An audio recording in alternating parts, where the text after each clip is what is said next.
Good morning बच्चों। आज दिनांक 30 जुलाई 2021, वर्ग चतुर्थ, विषय हिंदी, अध्याय 26। अध्याय का नाम है मामू जान की खातिरदारी। पढ़ाई होने जा रही है। आप लोग पेज नंबर 120 निकालिए। आज जो है आपकी पढ़ाई का अंत होने जा रही है। आपका किताब समाप्त हो रही है क्लास 4 का। यह क्लास मामू जान की खातिरदारी जो है अंतिम अध्याय है। कहानी सुनिए। अब इसमें शब्दार्थ लिखा हुआ है, बच्चों लिख लीजिए। और किताब में भी है। अब्बा किसको कहते हैं? अब्बा जान पिताजी को कहते हैं। मामू जान माने मामा जी, है ना। काम तमाम करना मतलब मार डालना, है ना। ये सब है। हष्टपुष्ट माने शरीर, कैसा शरीर? हष्टपुष्ट, मोटा ताजा स्वस्थ शरीर। तो ये शब्दार्थ है। अब हम कहानी शुरू करते हैं, सुनिए। रफीक भूगोल की पुस्तक पढ़ते पढ़ते थक गया था और पढ़ते ही उसे नींद आ गई। अचानक उसे लगा कि किसी ने उसके कमरे की बत्ती बंद कर दिया है। उसने आंखें खोलकर देखा तो एक हष्टपुष्ट भयंकर व्यक्ति को अपने पास खड़े पाया। रफीक डर के मारे काँप उठा। उसने चिल्लाना चाहा, पर तभी उसे डरावने आदमी ने एक हाथ से उसका मुंह बंद कर दिया। रफीक समझ गया कि यह चोर है। अब डरने से कोई बात नहीं बनेगी। रफीक चोर को छकाने का कोई उपाय सोचने लगा। तभी वह चोर रफीक के कान के पास पहुंचा और अपना मुंह लगाकर फुसफुसाया, चुपचाप पड़े रहो। जैसा मैं कहूँ वैसा करते रहो, नहीं तो तुम्हारा काम तमाम कर दिया जाएगा, माने मार डालेंगे आप। बताओ तुम्हारे अब्बा जान ने गहने और रुपये कहाँ छिपा के रखे हैं? यह कहकर चोर ने रफीक के मुंह पर से हाथ हटा दिया। रफीक कुछ देर के लिए चुप रहा। वह चोर से निपटने की युक्ति सोच रहा था। उसने अपने अब्बा जान को सावधान करने के लिए चोर को की आँख बचाकर तकिए के नीचे लगा एक स्विच चुपचाप दबा दिया। देर होती देख चोर ने नाराज होकर कहा, बताओगे या ऊपर जाना चाहते हो? बताता हूँ मामू, बताता हूँ। मेरे अब्बा जान ने गहने और रुपये घर से बाहर कुछ दूरी पर छिपा करके रख दिए हैं। घर से बाहर? हाँ, घर के बाहर कुछ दूरी पर जमीन में गड़ा है युवा संदूक। उसमें ही ढेर सारे गहने और ढेर सारे रुपये हैं। ढेर सारे? जी हाँ, ढेर सारे।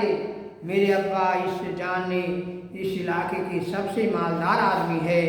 उनके ख्यालात पुराने हैं। वे बैंक या घर में धन नहीं रखते हैं, माल को जमीन में गाड़ करके रखते हैं।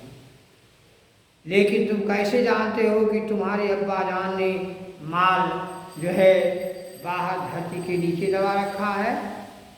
एक दिन अब्बा जान तो कहता है, बच्चा बोलता है रफीक, एक दिन अब्बा जान मेरी अम्मी को बता रहे थे, तब चुपचाप छिपकर मैंने सब कुछ सुन लिया था। रफीक बोला, तुम सचमुच बड़े समझदार लड़के हो।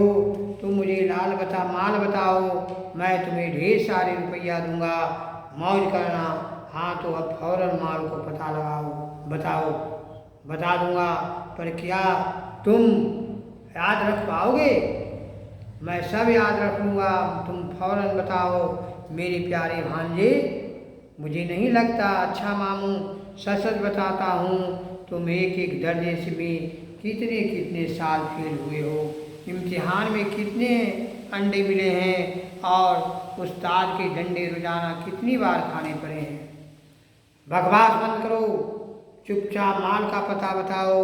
चोर गरजा, नाराज मत हो मामू जान, मुझे पता नहीं था आप इतने होशियार हैं।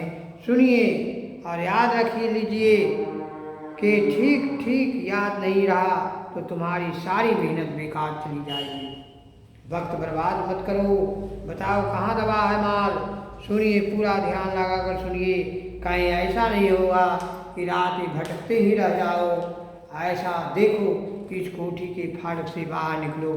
यह भी बताने की बात है, जल्दी काम की बातें बताओ, चोर बोला।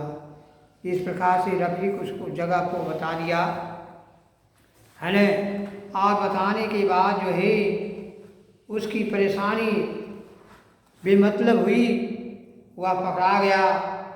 और बच्चों, इससे यह शिक्षा मिलती है कि सूझबूझ से काम लेनी चाहिए। यह संदेश कहानी की हास्य का फूट भी है। इसमें खुश हंसी भी आता है, क्योंकि कि खजाना जो है बाहर में नहीं रह सकता है। और इस प्रकार से बच्चों, वह पुलिस जो है उसको पकड़ लेता है बाहर में और उसको जेल हो जाता है। गरे खजाने तक पहुंचने का रास्ता इनसे अच्छा और कौन था हो सकता है। और उसके बाद अम्मा उसको किसको, उस बच्चे को जो है रफीक को लोग प्रतिष्ठा प्रदान करते हैं। और इस प्रकार आप भी सूझबूझ से काम लीजिए। ईमान चोर जो है बुद्धि से, यदि बुद्धि आपके पास है, बुद्धि में ही जो है शक्ति है। बुद्धि सबसे बड़ा है। इसलिए बुद्धि से लेने के बाद वह चोर भी पकड़ा गया। माल को, जमीन को पूरा देखा। कहीं भी बाहर में रहता है माल, सोना चांदी, वो तो ऐसा कह करके चोर को बतलाया गया। चोर जो है समझ में उसको नहीं आया, सूझबूझ से काम नहीं लिया, तो उसको पुलिस के हाथों में जाना पड़ा और उसको जेल की सज़ा भोगनी पड़ी। इसलिए आप लोग बच्चों ईमानदार बनिए और सूझबूझ से काम लीजिए। यह अब आप लोगों को बहुत बहुत शुभकामना करता हूँ, हार्दिक शुभकामना प्रदान करता हूँ। आप लोग गीता पाठ को प्रतिदिन पढ़िए। आज इस पढ़ाई आपका अंतिम हो गया क्लास 4 का, चतुर्थ का हिंदी। आप फेयर कीजिए, करना शुरू कीजिए। शब्दार्थ बनाइए, शब्दार्थ याद कीजिए और फेयर जरूर कीजिए। फेयर जो है विद्यालय में चेक करेंगे, जांचेंगे। कविता सब याद कर लीजिए। अब मैं आपको बहुत बहुत धन्यवाद देता हूँ। जय हिंद, जय भारत।